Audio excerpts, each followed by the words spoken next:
What's going on, everyone? So let's dive into Gabe Vincent a little here. Now, last season, not only did we not get Gabe Vincent for pretty much the entirety of the season, we got him for like 11 games last year, but in the games we did get him, he was terrible, right? Like he was. Defensively, he was really good. You really saw the defense, and it was just like, man, like we really could have used this defense all season, and if he could just develop a shot, that'd be great. But he shot 11% on the season from three-point range. Now, this isn't a guy that is like historically like 40% from three-point range. He's in like the 30s, like low 30s. But playoffs, he's a guy that really elevates and steps up, right? And the hope was that he could come in, be that point of attack defensive guard, right? But also hit with some level of consistency. Not asking him to be 40%, but can he be, 37%? Right, league average was like around 36% last year. So you could just be league average or slightly better, 36, 37%, right? And then hopefully in the playoffs, he elevates, gets up to 38, 40% and kind of be that big piece, be that point of attack, right? He also was looked at as our Dennis Schroeder replacement, right? We lost Dennis Schroeder, Gabe Vincent comes in. But Gabe Vincent made a lot of sense, right? Gabe Vincent is the type of player that historically has always done really well alongside LeBron, right?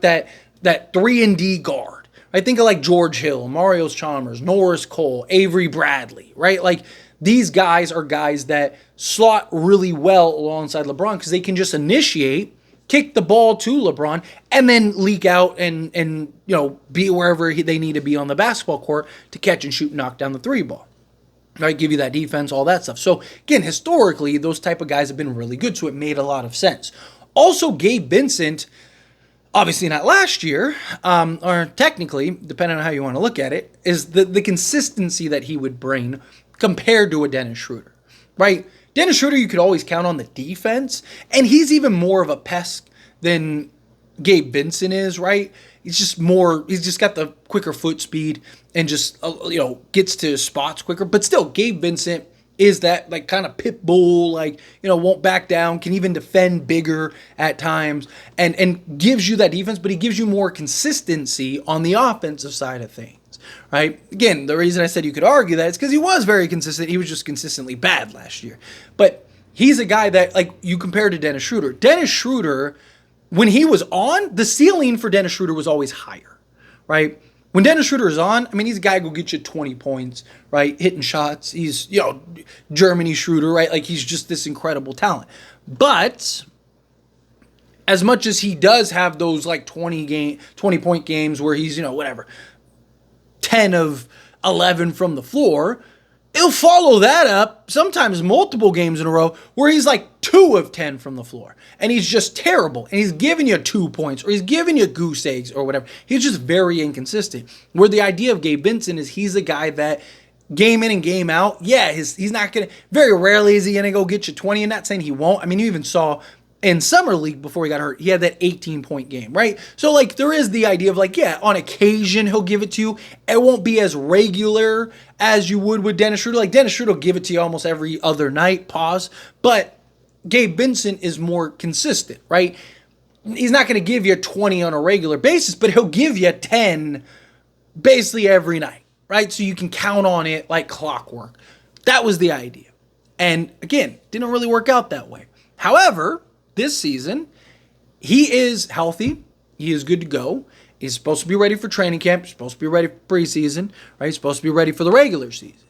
And Gabe Vincent is a guy that can have a real impact on the Lakers, right? Like, he solves a lot of what the Lakers need, right? 3-point shooting and defense, primarily defense, right? Because you got D'Lo, you got Reeves. Hopefully Reeves can get back to being a little more consistent on the offense side, particularly shooting the basketball, but you have enough shooting, you have enough offense. You need guys that can be that point of attack and on occasion knock down the open shot, right? Gabe Vincent's a guy, he's not going to be taking 7 threes a game anyway unless he's hot, right? He's just going to be getting, a handful of shot attempts, but he's a dirty work guy. He's the hustle guy. He's the guy diving for loose balls. He's the guy that's not afraid, to take a charge or take an elbow to the mouth or whatever he has to do for the betterment of the team. You need those guys. The Derek Fisher types. Obviously, Derek Fisher is a Laker legend, not trying to necessarily compare them to each other, but that dirty work, the guy that, will do whatever is asked of him on any given night. You need those guys to win chips. You need the guy that has been there, done that, and Gabe Vincent has. And he's a guy that, again, elevates in the playoffs. Every time there's a playoff, you count on Gabe Vincent to rise to the occasion. And those are the type of things that you want. You want those type of guys on this team.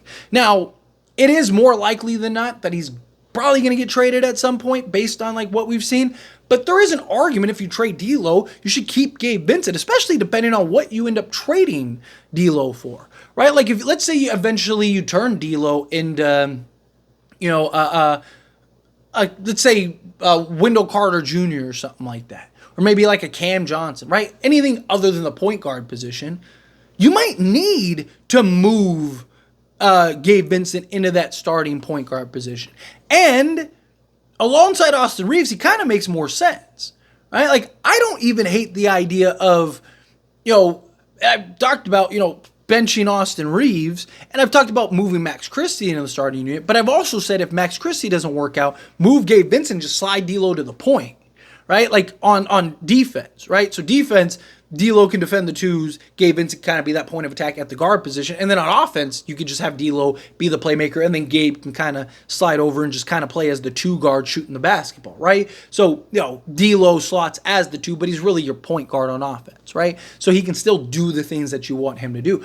I think Gabe Vincent is a guy that can really help and go a long way for the Lakers. I think he's a guy that can win you some games that you wouldn't have won otherwise, just with his energy and effort, just with him being relentless, just with him being able to defend, again, multiple positions, right? You don't want him defending fours or anything like that, but he can defend bigger. We've seen him defend bigger. You see guys like Bruce Brown is another guy, Alex Caruso is another guy who, yes, they're various sizes, but they can defend a 6'8" guy and do it well. Gabe Vincent is one of those guys. You don't want to throw him on 6'9", 6'10" guy, but if he switches on a 6'6", 6'7" guy, he can defend them and hold their own, right? Because he's 6'3", 6'2", right? So he can make it up with just being physical, being strong, being aggressive, and he's got good weight behind him, right? He's not only 6'2", 6'3", he's also got like 200 pounds on him.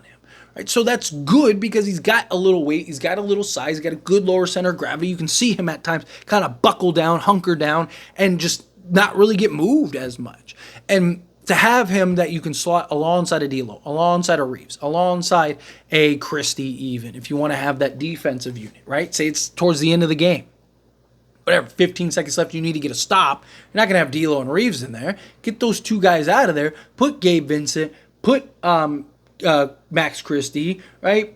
Put even Jared Vanderbilt. If Jared Vanderbilt isn't healthy, you got a Cam Reddish, LeBron and AD because they're going to be at the court. You can even sit LeBron and go with Reddish and Vanderbilt and just have that size and that length out on the perimeter, right? Like it gives you options and flexibility. And Gabe Vincent's another piece. This time last year, everybody was talking about how much of a steal Gabe Vincent was for the Lakers.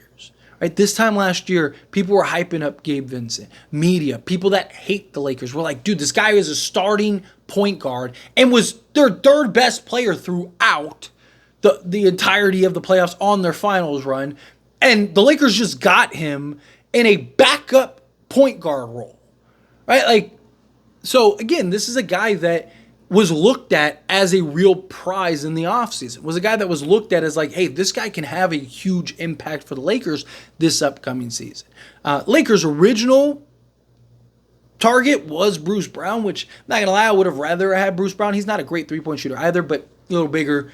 I like him just more. I think he's quicker. I don't think he is quicker, right? He just applies better rim pressure, things like that. But I digress. That's neither here nor there. Plus, he just had surgery, right? If I'm not mistaken. But Gabe Vincent's a guy that kind of provides what you need in that. Right? He can be the Bruce Brown off the bench that you saw for Denver a couple years back, where he's just the guy that comes in, slots in, just plays defense, is just aggressive, gives a hard foul, dives for a loose ball, hits the occasional open shot, applies some pressure on the defense, right? But just be that constant. Be that consistency is what you're looking for with him. And he's a guy that I'm really looking forward to him this season, and I really do think he's going to have an impact for the Lakers this season. Maybe I'm being overly optimistic, but we'll find out, right? He's either Really goes two ways. He's either good or he's bad. Either, like last year, he was terrible.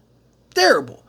But his track record shows that he'll be at least good, right?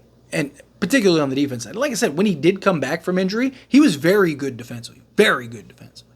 Just at that point, he just kind of was lost. Darvin Ham's just kind of playing him in spots, as like an assignment guy. And that was basically that. But I do. I think Gabe Vincent is going to be a guy that could be in the regular rotation.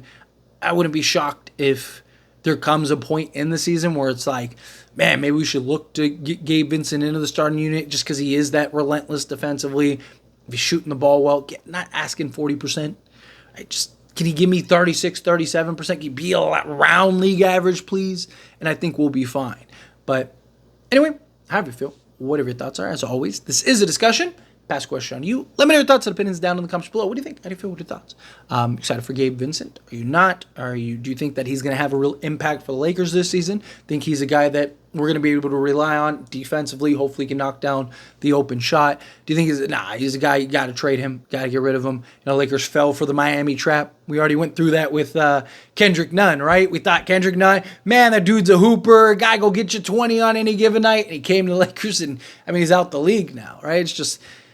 and it was the same thing, getting an injury, and it was just like missed the season, just like Gabe Vincent. It's just, I understand the frustration. I understand the why, woe is me, why is this happening?